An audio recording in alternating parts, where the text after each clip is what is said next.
So Joe, tell me about your first job. Okay, my first job was shining shoes, and I shined shoes in a barber shop, which was my father's.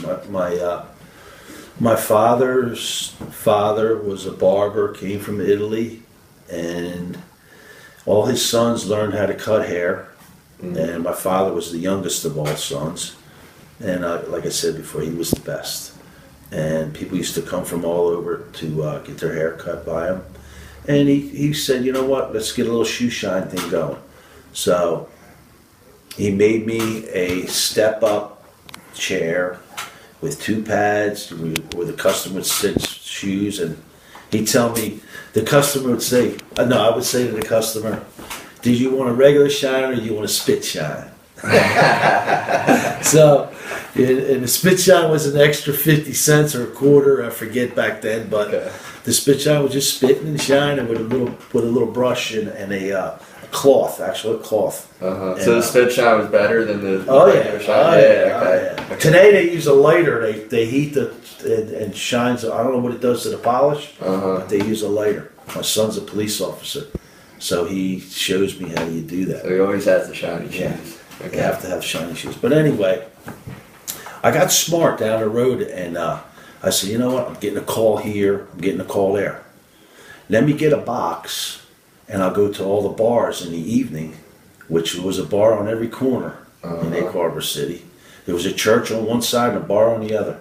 Really? And most complex, places you go.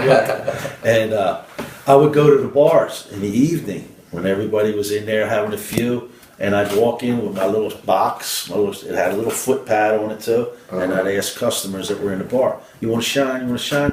And I used to make good money. I used to make $5 tip. It was big, $5 back then. And I guess you didn't have to give any to your father. No, I didn't give any to nobody. No, my father, he didn't want any of that anyway. It was all mine. But and that got me going. That was pretty much my first job. And living in Egg Harbor, living on the main street was always a good thing, because I knew all the store owners.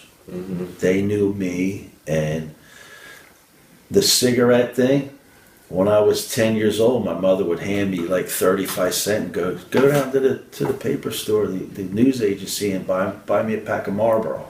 For 35 cents, I was 10 years old. I could go in there, they'd hand me the cigarettes, and I'd be on my way. Wow. Yeah. Definitely a change from today, yes, right? Big change from today. Yes. And then there was a bakery. I was telling the kids before, there was a bakery right next to my house. And I would wake up in the morning, and no matter what time it was, and I would smell that bakery.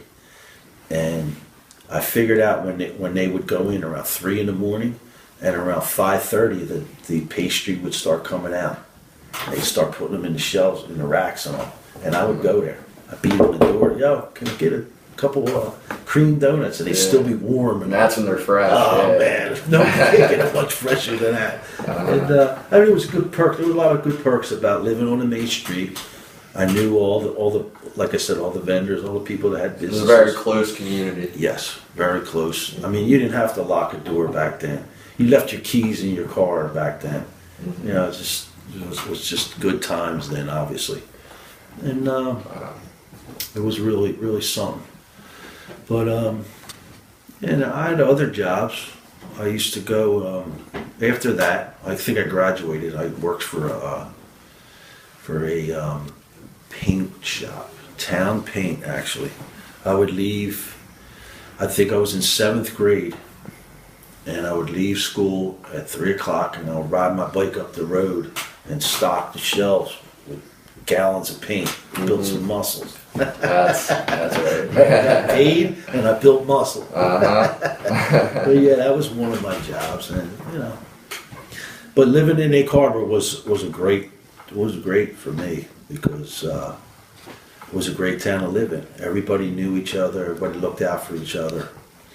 It's all together different today, though. Wow. Yep.